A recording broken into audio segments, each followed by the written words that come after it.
Have you ever felt like your paintings just lacked a little extra something special? In this lesson, I'm excited to share with you a favorite underpainting technique of mine that I believe will give your paintings that little bit of magic you may have been looking for.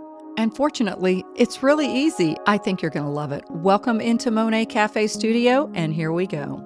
In this lesson, I will be featuring my set that I curated through Earthberry Pastels called Fields of Sunshine.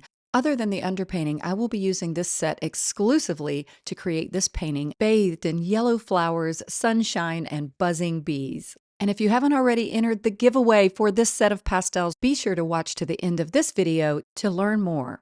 The surface that I'm using to create this painting is called Canson Velvet, and I love this surface. It is water-friendly, but as I always say, use what you have. You don't even have to have a water-friendly surface. And I'm using the cream color for this particular painting. And again, you don't have to have this surface, but I do love the fact that many professional pastel surfaces do allow for you to get a lot of layers. The reference image is from unsplash.com, and since my set is called Fields of Sunshine, isn't this just the perfect image? I'll have a link for this image in the description of this video. I first begin with a very simple sketch using a marker, and I like using markers when I'm doing a wet underpainting because the marker stays in place, unlike pencil or charcoal. So I just marked off I would say this is a 7-inch by 5-inch area. This was more of a study. I was just kind of having some fun, but I did really like the final painting. And as you can see, this is incredibly simplified, just little shapes to represent the tree line, the foreground trees, the background trees, an idea of some clouds. Now, this particular type of composition has a really low vantage point of some tall grasses in the front. We just learned about that last month, actually. And now I want to share with you my favorite underpainting colors that I think are really going to make your paintings pop with life, specifically landscape paintings with lots of greens and blues. And I'm using these pastel sticks. They're called Prismacolor New Pastels. They're harder pastels. They're kind of long and rectangular. And I have 3 colors. The darkest color is kind of like a purple magenta color. And since it's the darkest of the 3, I'm using it to block in my tree shapes. If you are brand new at painting, a lot of painting is about value, meaning how dark or light something is in a scene. And if you're curious about values and you don't feel like you can see them very clearly, there's a trick. You can squint your eyes when you're looking at a reference image, and usually you can see the darkest and the lightest values, and everything else is kind of a middle value. So now I'm blocking in my middle value, which is the grasses and the land, basically. At this point, I'm not even thinking about flowers or clouds.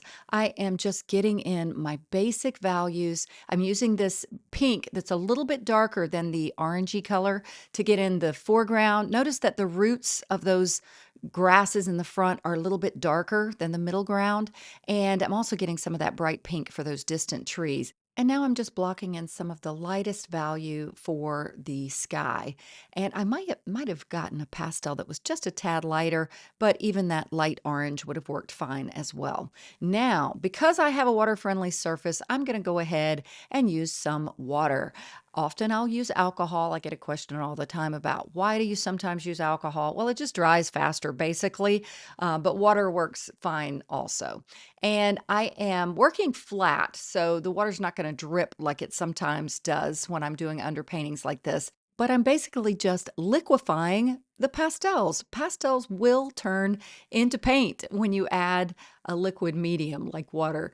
And you can see it's really so fun to just paint with them this way. And I have a brush it's just kind of a stiff bristle brush, has a little texture to it. And I'm using it literally just like I was moving paint around on a canvas.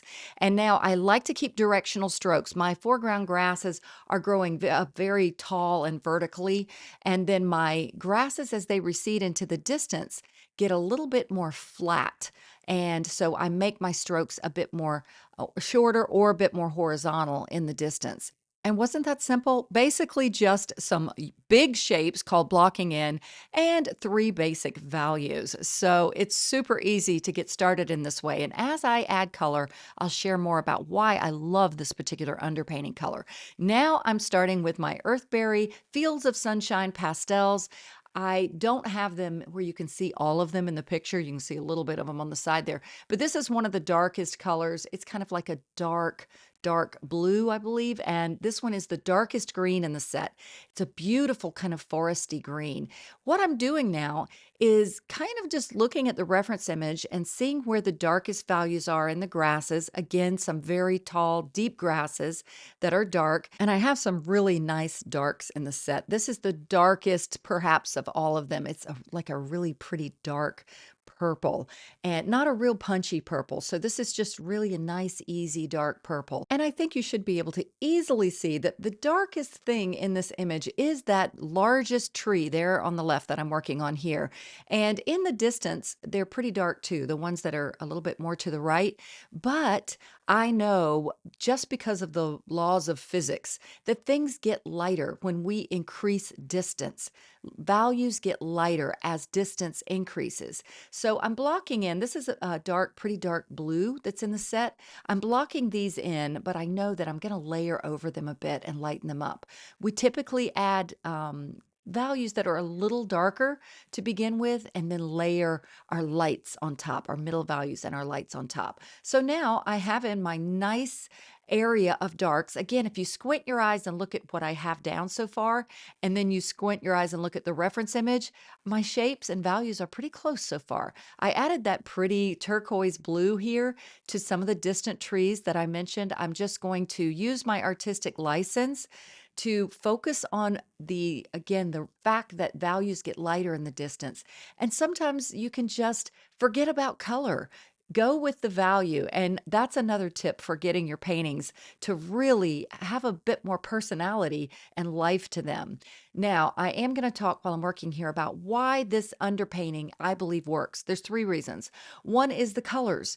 These colors of the pinks and the little bit of orange colors underneath really are going to complement the greens and the blues and even some of these yellows that are the flowers that I'm going to add on top. And they just really make other colors pop. The second reason is the values. We've already gotten in a basic value underpainting to get started with. That's a great foundation for beginning. And the third reason is the big basic shapes. We've created a roadmap for ourselves where we already know where the largest elements and main shapes are. So by the time you get to pastel painting, you're ready to go. All right, now I have one of my middle to dark value greens that I have in the set. I love this green. Again, it's not oversaturated with color, so it just adds a little bit of a lighter value on top of some of that dark purple, starting to give that feeling of green.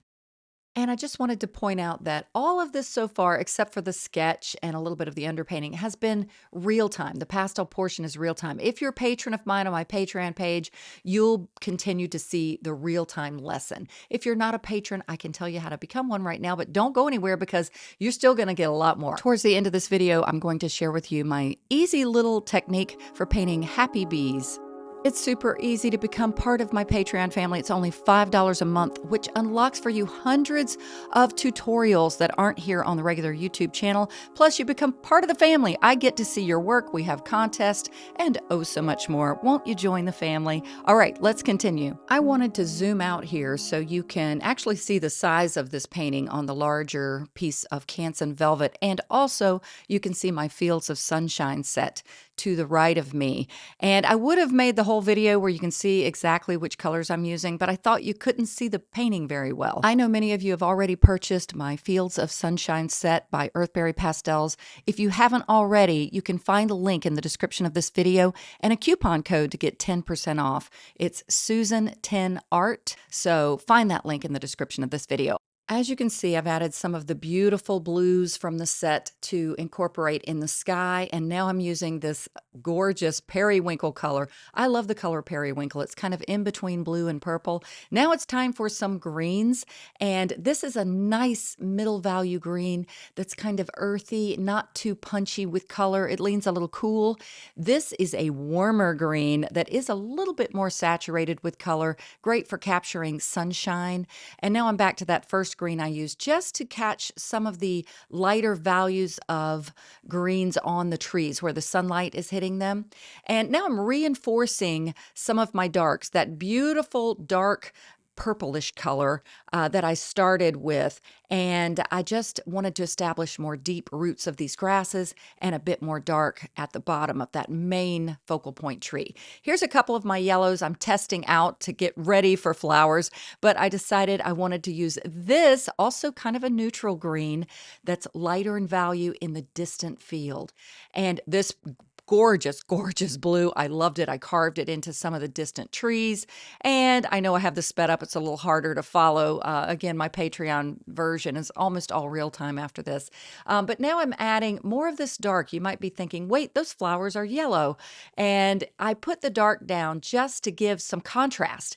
It's kind of like where the flower meets the stem, and often things are a little bit darker. So again, this whole process of painting with soft pastels, also with oil and acrylic, is about layering, and often it goes dark to light when it comes to value. Now I'm using some of these beautiful greens, and I'm just carving them kind of down vertically into the spaces to represent grass. And I had someone mention, it was on another video, that a lot of pastel sets don't have very good greens. I think my set has some really nice greens in it. This is a bright green. This is the green you just want that pop of brilliance or sunlight. This yellow is also a sunny, happy yellow. So again, my set is great for, like it says, fields of sunshine, happy days, sunflowers, yellow flowers, but also so much more. I'm going to try this month to also provide some lessons showing how versatile this set is, even perhaps for some ocean scenes. There's some gorgeous colors in it that work for multiple subject matters. So I've been layering some of my yellows, working again from dark to light. I have a nice orangey yellow, a brighter yellow. I still haven't added my lightest yellow yet. And it's just starting to feel happy. Now, in my set, I had to have a couple of pinks, actually 3 lavender and pink colors. And this is the lavender color. And this is the brightest, happy, almost a white yellow. And it just adds that little pop of light. I also use it to create some very gentle clouds. There's that bright green again. And I was just showing off with this set, or playing with this set, because I was just having fun with the pretty colors. Earthberry Pastels is one of my favorite brands, obviously, of all the pastel brands. Now carving in a few more greens in the grasses, still adding little pops of sunshine in my focal point areas. And I actually slowed this down just a little bit more to show you this pretty green. It's a middle value green that I think of as grass green, like your typical grass green. And it's such a nice middle value to add to those areas that aren't quite in sunlight and aren't quite in shadow. And look how these pastels are blending. Like I said, I think I said it in the Patreon video, I'm not sure here, they start to blend themselves. So don't get frustrated if you feel like things aren't really blending. Now I'm going to use this beautiful neutral. It's a neutral taupey color, and some of that bright, happy, almost white yellow. I mentioned I would just give just an idea of the clouds. I didn't want them to overtake the painting, so I just blended them a little bit with my finger. Here's that really pretty turquoise again, just getting an idea of maybe some light around these clouds. Now I'm going to slow things down and show you how I created these bees. And my lighting changed here. I apologize. This actually was closer to the colors in the scene. See how bright they look here? I guess I must have had my light off before, but I'm going to show you my little bee trick. I basically just made a little curvy kind of a black shape, or not black, this is that dark purple. You can make like 2 or 3 little dots, or just a little black kind of curvature, how the bee would be curved. Now I make a little orange. This is the brightest orange right on the back of the bee with the little head kind of showing. Now this is hard. These are really little, and it's hard to even see what I'm doing. And then a bright yellow just on top of that orange. Now for the wings. I'm trying to use just these little corners of these Earthberry pastels to make almost like a little V shape, just little gestural ideas of wings. Some of my bees you can't even see. That one you can. And then I can leave it at that, but I realized I wanted them a little lighter. So I got this lightest, it's kind of like a light blue you can kind of see this one, to add just that little quick gesture of light. And now let me show you the final, which represents the colors a little bit better. I tried to get a good shot where you could see more of what it looks like. The little bees kind of buzzing around in the flowers, and it was a lot of fun. This does feel like a happy day, right? And as I mentioned early in the video, as long as you're seeing this video before February 11th, 2026, you could still enter the contest to win this set of pastels. The video is basically a review of this set. I talk so much about my color selections, why I chose them, and why I love them. But I also give you the instructions on how to enter to win, and it's super easy. So find the link in the description of this video. All right, artist, I pray this was a blessing for you, that you learned a lot, that you'll give that underpainting technique a try if you haven't already. You can see it kind of peeking through even in this end screen. I will have more lessons in this month of February featuring the Fields of Sunshine set by Earthberry Pastels. All right, everyone, as always, God bless and happy painting.